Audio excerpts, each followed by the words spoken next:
Bienvenue à Perspective Animée, bienvenue tout le monde. Aujourd'hui, on va parler de manga. Perspective Animée, comment ça on peut parler de manga? Parce qu'on fait ce qu'on veut. On parle aujourd'hui des éditions par rapport aux langues différentes. Donc ici, j'ai 3 One Piece, 3 langues différentes, 3 éditions différentes. J'ai aussi 2 autres séries où j'en ai en français et en anglais pour comparer les éditions, comment ils font ça en gros. Donc premièrement ici avec One Piece en japonais ou en français. Je pense que le plus important, je trouve que ce qui est intéressant, c'est de voir que ça, c'est la couverture au complet. Ici, c'est juste un petit coin. Moi, je trouve ça bien beau de voir ça. Sinon, ici, on peut voir le logo du Jump sur le côté. Si vous voyez. En tout cas, c'est le logo de Jump en japonais. On voit aussi qu'il est plus petit. Le manga est un petit peu plus petit, si vous voyez. Puis ici, de même. Il est plus petit un peu partout, mais on peut avoir une jaquette. Dans les deux cas, il y a la jaquette, il y a la fameuse jaquette, comme on peut voir. Parce que les mangas, ils aiment ça s'habiller. Mais, vous voyez, en vert. Mais pas en anglais. Ça, c'est le truc que j'aime pas par rapport aux mangas en anglais. Sauf que, la raison pourquoi j'en ai en anglais, c'est parce que des fois, ils viennent moins cher. En tout cas, surtout au Canada. Comme je pense, ceux-là, c'était comme 6 ou 7 $ neuf. Donc c'est la moitié du prix. Qu'en français ça va des fois. Tombe en rabais, je sais pas pourquoi exactement, mais c'est comme ça que ça marche, la vie. Donc ça aussi c'était dans un box set, des grosses boîtes de One Piece. Ils sont revenus je pense à 120 ou 130 $ pour 22 mangas.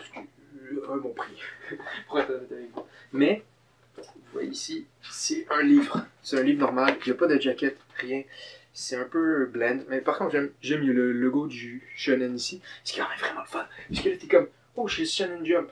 Puis tu sais que c'est Shonen Jump, ils mettent toujours ça parce que Viz a les droits officiels de tout ce qui est Shonen Jump en anglais.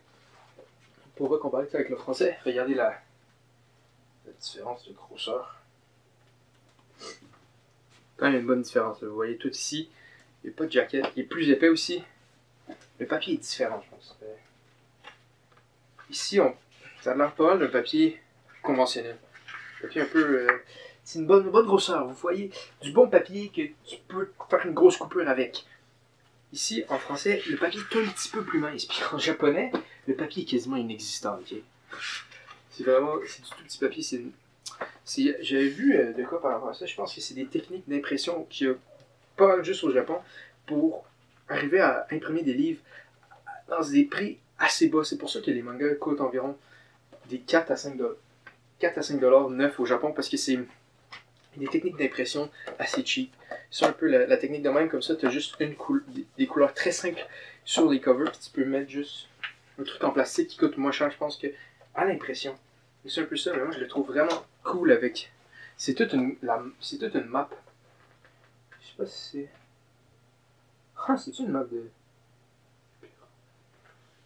Ah, je pense que c'est juste une map random, mais c'est toute une map de même. Comme on peut voir ici, est-ce que c'est la même map? J'imagine, hein? Je vois pas pourquoi il l'aurait pas fait. Ouais, c'est la même map. Comme vous pouvez voir.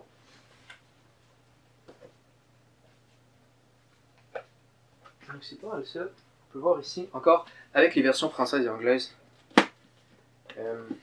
C'est encore un peu plus petit, toujours plus petit. Pas de jaquette. Ils aiment pas ça s'habiller. Les mangas en anglais, ils ont pas froid. Ils ont jamais froid parce qu'ils sont aux États-Unis. Puis aux États-Unis, il n'y a pas beaucoup d'endroits qui fait froid. La plupart des endroits, c'est chaud. Vous voyez ici la grosseur d'un My Hero Academia. Il est plus épais en français qu'en anglais. Ça, c'est quand même un peu cool. Les Food Wars sont à peu près la même épaisseur. Donc, c'est un peu ça que j'avais à voir. Vous voyez encore le logo du Shonen ici en haut. Vous voyez sûrement pas très bien parce que c'est en bruit. C'est un peu ça. À comparer, je pense que c'est... J'aime moins lire en anglais les mangas. En même temps, j'ai l'impression que plus pouvoir m'en foutre, de plus pouvoir le lire comme ça au lieu de... Quand j'ai un manga de même avec la petite couverture belle, personnellement à l'intérieur de moi ça fait comme, oh, il faut que je fasse attention, il faut que je puisse bien le flatter dans les sens des pages. Il ne faut point que je le blesse. C'était pas ça ce que j'avais à faire. Si vous avez des mangas dans n'importe quelle langue, vous pouvez le mettre dans les commentaires, on peut avoir une discussion par rapport à ça. Ça m'intéresse de voir c'est quoi les différences par rapport aux éditions, parce que des fois, dans des pays différents, il n'y a pas toutes les mêmes manières d'imprimer, donc c'est pas nécessairement aussi facile de faire comme au Japon. Donc, au revoir tout le monde, on se voit à la prochaine.